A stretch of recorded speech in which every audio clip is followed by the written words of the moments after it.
allons parler de la gestion de la reproduction, qui est un facteur clé à maîtriser lorsqu'il s'agit de pouvoir augmenter la taille du cheptel.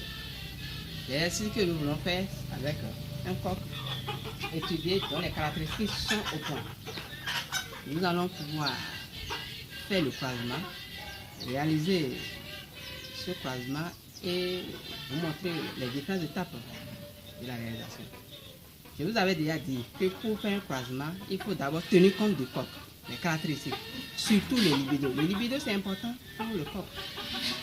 C'est ça qui permet, c'est l'instinct sexuel qui permet au coq de pouvoir vraiment réagir en face d'une poule. Nous avons ici une poule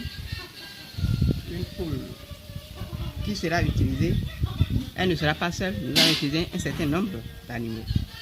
Celle-ci sera utilisée pour le premier test. Notons qu'en matière de reproduction, pour qu'il y ait ponte, il faut qu'il y ait croisement avec le coq. Sans qu'il y ait croisement, vous ne pouvez pas espérer des œufs. Et il faut qu'il y ait œufs, c'est-à-dire ponte, avant qu'il y ait couvaison, avant d'espérer une certaine éclosion. Donc, nous avons fait le croisement, vous allez voir. Je vais vous montrer les différentes étapes. Lorsque vous avez un élevage de poulets locaux, il faut forcément avoir un enclos.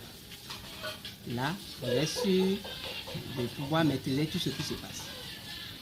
Donc ici, nous sommes dans le cas d'une zone cernée où le coq est contrôlé, ainsi que toutes les poules. Nous allons vous montrer, nous avons dit lors de notre formation que la méthode qu'on vous propose pour le croisement des poules locaux, on prend un piquet, on utilise une corde, c'est la corde que vous voulez pour que ça soit dur, pour qu'on puisse attacher le pied de la poule. Parce qu'on est en train de refuser cette méthode traditionnelle où le coq doit courir des longues heures derrière la poule. Non, le coq, la poule est maintenue, contentionnée comme on le dit, mais la corde de la contention est un peu plus longue, qui permet au coq de pouvoir faire le croisement en toute sérénité. Donc nous allons démarrer. Nous prenons un bois. Nous avons un bois. Lorsque vous avez votre enclos, vous pouvez implanter un bois qui puisse être solide.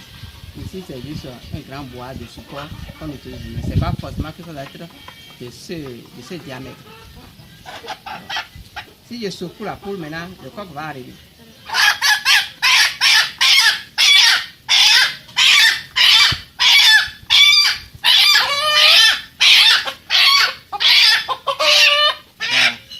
Cela montre que le coq a un bon libido. Nous allons à présent essayer le croisement.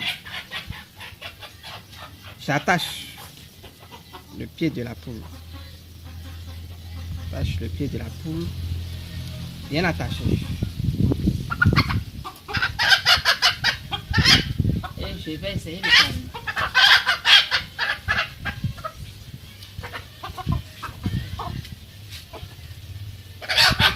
On essaie ça une deuxième fois.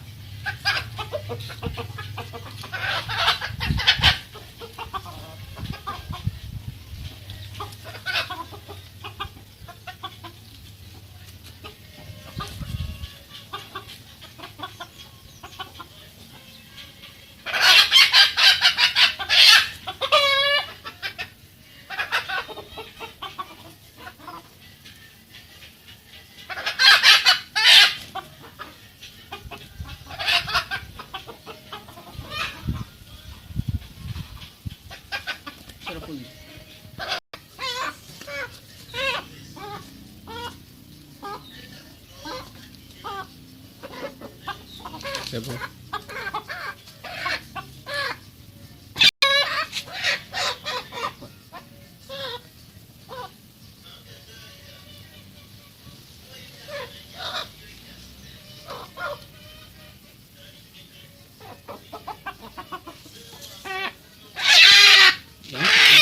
Nous venons de finir le croisement. Le croisement ne doit pas durer un grand temps, puisque les animaux, le coq est un bon coq. Si votre coq est un bon coq, le croisement c'est une question de seconde. Vous pouvez faire un croisement d'au moins 5 poules intercalées d'un temps d'au moins 20 ou 30 minutes. Donc, en l'espace de 1h30 ou 2h, vous pouvez déjà croiser les 10 poules. Voilà. Donc, c'est ce que nous pouvons retenir. Donc, globalement, il faut vraiment faire un bon choix de coq et un bon choix des poules. Puisque après le croisement, l'étape qui suit maintenant, la poule va commencer par émettre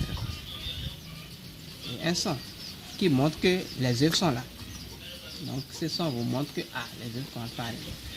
Donc c'est important de pouvoir choisir une poule qui pond beaucoup et qui couvre bien et éclore beaucoup d'œufs. Donc voilà un peu les éléments et les facteurs génétiques sur lesquels il faut agir pour espérer une bonne production intensive des poulets locaux.